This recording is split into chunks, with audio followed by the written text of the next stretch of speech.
Hey guys, SSC GD के revision series में आप सबका स्वागत है। जो नए स्टूडेंट जुड़े हैं उनको मैं बता दूं, इस सीरीज में हम क्या करने वाले हैं कि जो बेस्ट पीवाईक्यू है उनकी मदद से पूरा सिलेबस रिवाइज करने वाले हैं।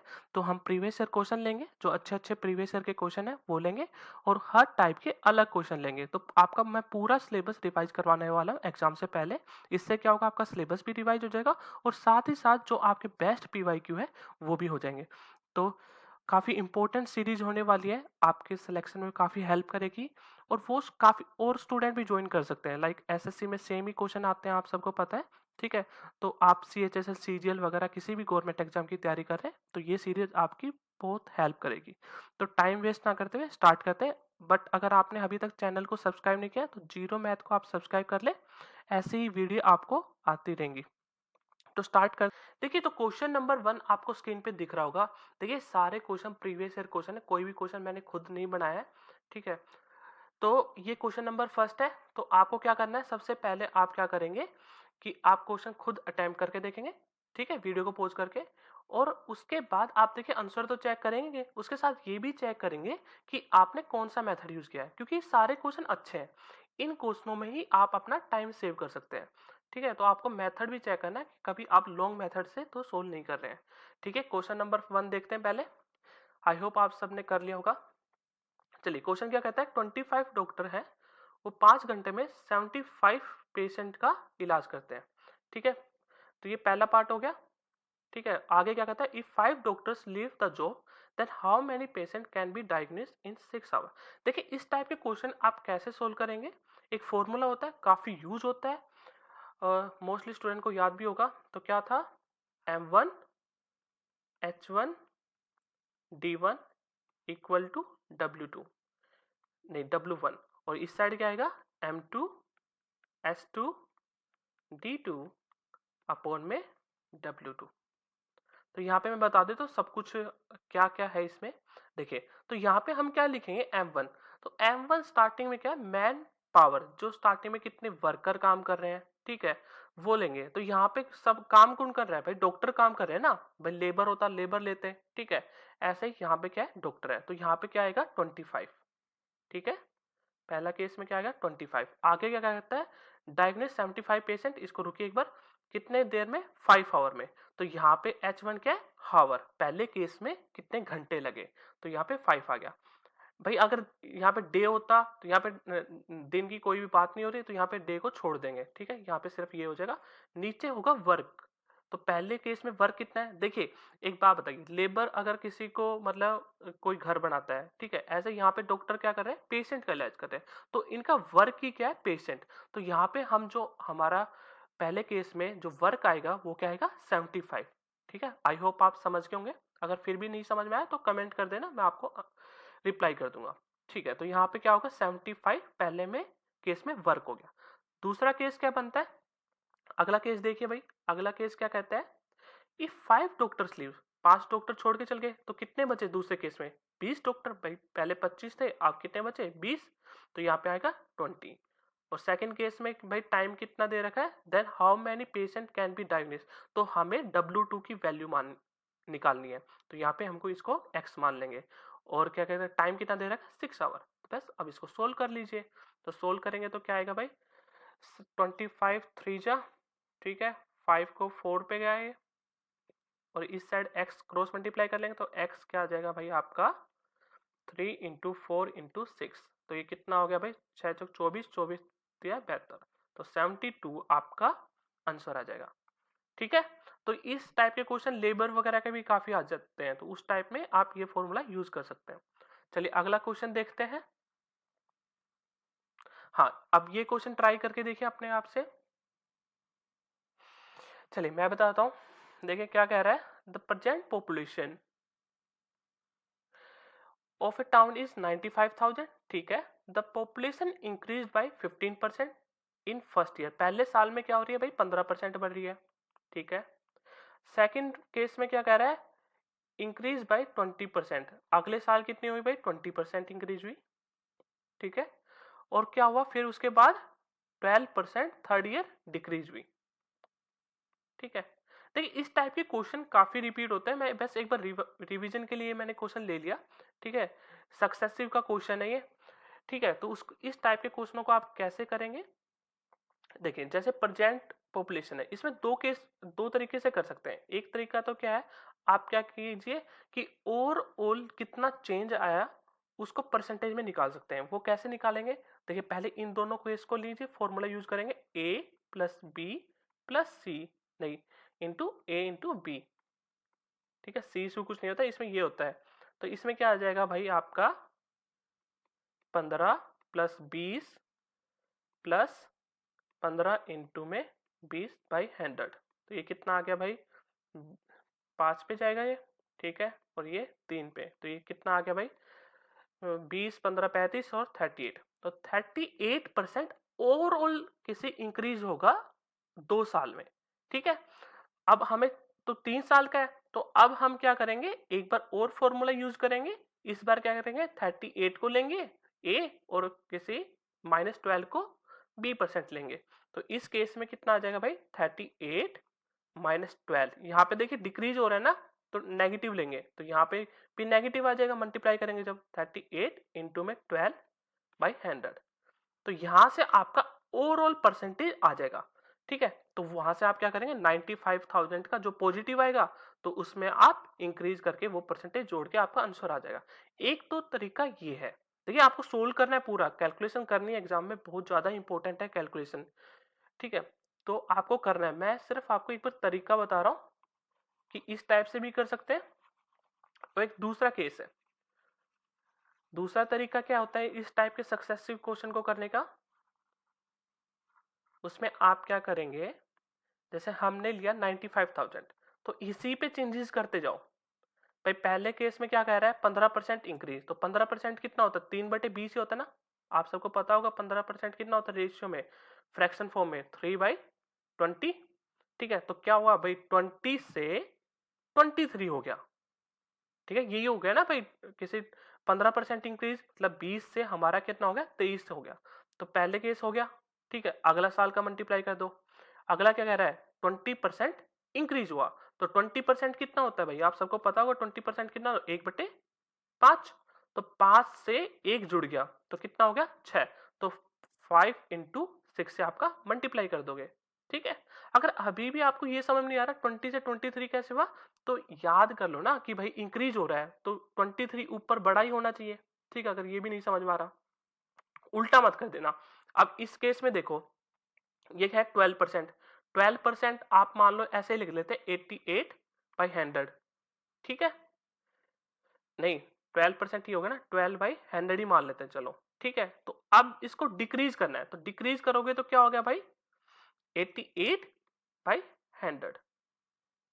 समझ में आया? अगर 12% इंक्रीज होता तो हम क्या यहाँ पे क्या मल्टीप्लाई करते हैं, 112/100 से, क्योंकि हमें उसको इंक्रीज करना है।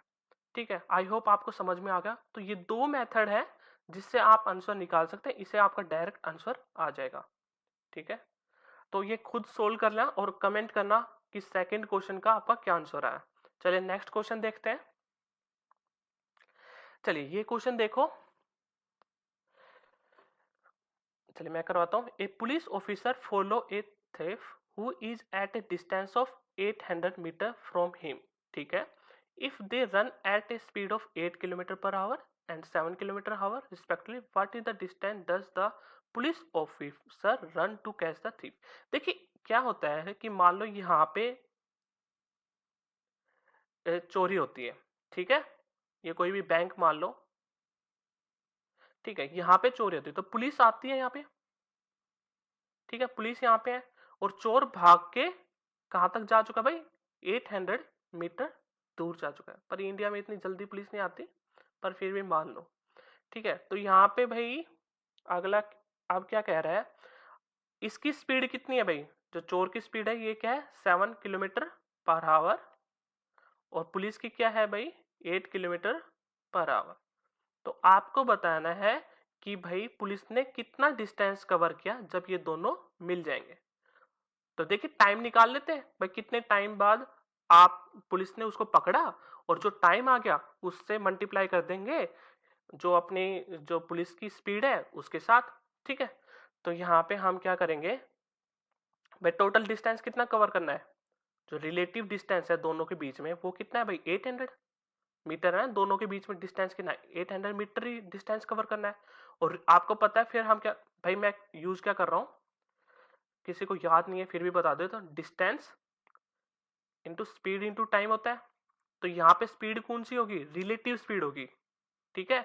रिलेटिव स्पीड कैसे निकालते हैं, अगर सेम डायरेक्शन में जा रहे हैं तो क्या होगा, डिफरेंस हो जाएगी, और अगर किसी अपोजिट डायरेक्शन में जा रहे हैं जुड़ जाती है। तो यहाँ पे हमें कवर करना है कितना डिस्टेंस 800, तो रिलेटिव स्पीड कितनी होगी भाई 8 माइनस 7, पर ये देखिए किलोमीटर पर आवर में है, ये हमारा मीटर में डिस्टेंस, तो हम इसको क्या करेंगे 5/18 से मल्टीप्लाई कर देंगे। तो अब ये कितने किस में होगी, मीटर पर सेकंड में होगी, ठीक है। और हमें क्या निकालना है, टाइम निकालना है, तो यहां से हम निकाल लेंगे। तो अब सोल्व कर लो इसको, भाई यहाँ पे 800 इंटू में 1 इंटू 5/18 इंटू में t, तो यहाँ से आपका कितना आ गया भाई, 5 को यहाँ से 2 से मल्टीप्लाई कर लो, यहाँ पे 2 से मल्टीप्लाई कर लो, ये 10 से 0 गया, ठीक है। और यहाँ पे मल्टीप्लाई कर लो 36 इंटू में 80, ये आपका टाइम आ गया, ठीक है। आपका टाइम आ गया, इतना सोल्व मत करो, बाद में कर लेना सोल्व इसको। अब क्या करना है, हमें क्या निकालना है, डिस्टेंस निकालना है। तो टाइम आ गया, स्पीड आपकी यही है, तो स्पीड से मल्टीप्लाई कर दो, 8 इंटू में 5/18 कर लेंगे दोबारा, और इंटू में 36 इंटू में 80। तो यहाँ पे क्या है भाई, आप सोल्व कर लेंगे, ये 2 पे गया, और यहाँ पे कितना 8 5 40, 40 दूनी 80, 80 इंटू में 80, तो यह हो जाएगा 6400, ये आपका आंसर हो गया। चलिए नेक्स्ट क्वेश्चन देखते हैं। चलिए ये क्वेश्चन देखते हैं, क्या कह रहा है, the average speed of A 10 worker traveling in a boat is increased by 2.8 kg when one of the worker who is weight 58 kg is replaced by the new worker. Find the weight of a new worker। तो एक कोई boat है, ठीक है, इस boat के अंदर क्या है भाई, आपके 10 वर्कर है, ठीक है, 10 वर्कर है।